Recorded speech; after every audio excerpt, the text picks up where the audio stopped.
जयपुर की रातें। साल था 2007।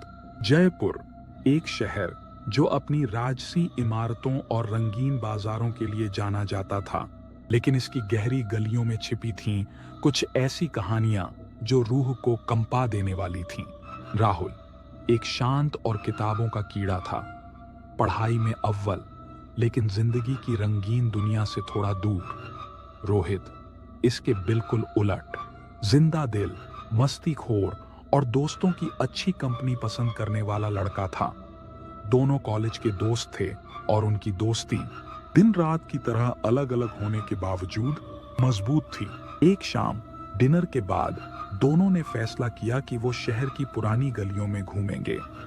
राहुल थोड़ा डरपोक था, लेकिन रोहित के हौसले ने उसे आगे बढ़ाया। रात का सन्नाटा, पुरानी हवेलियों की सांझ और हवा में तैरती अजीब सी ठंडक, ये सब मिलकर राहुल को बेचैन कर रहा था। यार, इतनी रात को घूमने का क्या फायदा है? राहुल ने डरते हुए कहा। आज तो मूड बन रहा है यार, कुछ अलग करेंगे, रोहित ने हंसते हुए जवाब दिया। वो आगे बढ़े। पुरानी हवेलियों की छाया उनके पीछे पीछे पड़ रही थी। राहुल को लग रहा था जैसे कोई उसे देख रहा है। उसने रोहित को बताया, लेकिन वो हंसा और बोला, तेरी फिल्में ज्यादा देखने की वजह से दिमाग खराब हो रहा है। अचानक उन्हें दूर से एक साया दिखाई दिया। वो तेज चलने लगे, लेकिन साया भी उनके पीछे ही था। दिल की धड़कन बढ़ती जा रही थी। राहुल का पसीना छूट रहा था। रोहित भी अब डरने लगा था, लेकिन वो दिखा नहीं रहा था। वो एक पुरानी हवेली के पास पहुंचे और जोर से दरवाजा बंद कर लिया। साया हवेली के बाहर खड़ा था।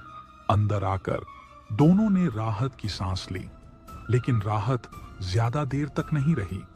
हवेली के अंदर भी कुछ अजीब सा था। हवा में एक खट्टी सी बदबू फैली हुई थी और पुरानी तस्वीरों में चेहरे धुंधले दिखाई दे रहे थे।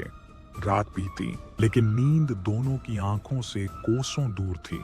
सुबह होते ही वो वहां से भाग निकले, लेकिन उनके मन में एक सवाल था। वो साया क्या था? क्या वो सच में था या बस उनकी कल्पना? अचानक राहुल की आंखें खुली। उसने एक सपना देखा। वो सोच में था क्या? जो उसने देखा वो सपना था या हकीकत? राहुल अपना तैयार होने के लिए चला जाता है। दूसरी तरफ रोहित की आंखें खुली। वो पसीने में लथपथ था। उसे देखकर ऐसा लग रहा था कि मानो मरते मरते बचा हो। दिन बीतते गए, लेकिन वो रात उन दोनों के दिमाग से नहीं निकल रही थी। राहुल को अक्सर रात में बुरे सपने आने लगे। वो हवेली, वो साया, वो खट्टी सी बदबू, सब कुछ उसे सताने लगा। रोहित भी अंदर ही अंदर डर रहा था, लेकिन वो दिखा नहीं रहा था। राहुल इन सब से परेशान हो चुका था, लेकिन उसने रोहित को कुछ भी नहीं बताया। न ही रोहित ने उसे उस रात के बारे में बताया। एक रात राहुल के घर में अजीब अजीब आवाजें आने लगी। वो डर गया और रोहित को फोन किया। रोहित तुरंत उसके घर पहुंचा। घर के अंदर का माहौल बहुत अजीब था। हवा में वही खट्टी सी बदबू थी जो हवेली में थी। तभी राहुल के कमरे की खिड़की का शीशा टूटा। दोनों डर के मारे एक दूसरे से चिपक गए। धीरे धीरे कमरे में एक साया दिखाई दिया। वो वही साया था जो हवेली में देखा था। रोहित ने हिम्मत जुटाकर साये की तरफ बढ़ा, लेकिन जैसे ही वो करीब गया, साया गायब हो गया। उसके बाद तब जाकर राहुल ने रोहित को उस रात के बारे में बताया। राहुल ये सब सुनने के कुछ देर तो ऐसा हो गया मानो वो यहाँ है ही नहीं। राहुल ने रोहित को पकड़कर हिलाया। रोहित होश में आते ही बोला, ऐसा कैसे हो सकता है? जो सपना तूने देखा वो मैंने भी देखा। ये कैसे मुमकिन है जो साया उन्हें दिखा था वो अचानक गायब हो गया? लेकिन उसके जाने के बाद घर में एक अजीब खामोशी छा गई। राहुल और रोहित एक दूसरे को डर की निगाहों से देख रहे थे। तभी घर के पुराने घड़ी की टिक टिक की आवाज बहुत तेज सुनाई देने लगी, जैसे कोई उनके दिलों की धड़कन को गूंज रहा हो। अचानक घर के कोने में रखी एक पुरानी तस्वीर हिलने लगी। वो दोनों दौड़कर उसके पास गए। तस्वीर में एक परिवार था, लेकिन चेहरे धुंधले थे, बस आंखें दिखाई दे रही थीं, वो भी बहुत डरावनी। तभी तस्वीर से एक काली धुंध निकली और कमरे में फैल गई। वो धुंध धीरे धीरे दोनों के पास आ रही थी। राहुल और रोहित डर के मारे चिल्लाने लगे। वो भागने की कोशिश कर रहे थे, लेकिन उनके पैर नहीं चल रहे थे। धुंध ने उन्हें घेर लिया। कुछ देर बाद धुंध गायब हो गई, लेकिन राहुल और रोहित गायब थे।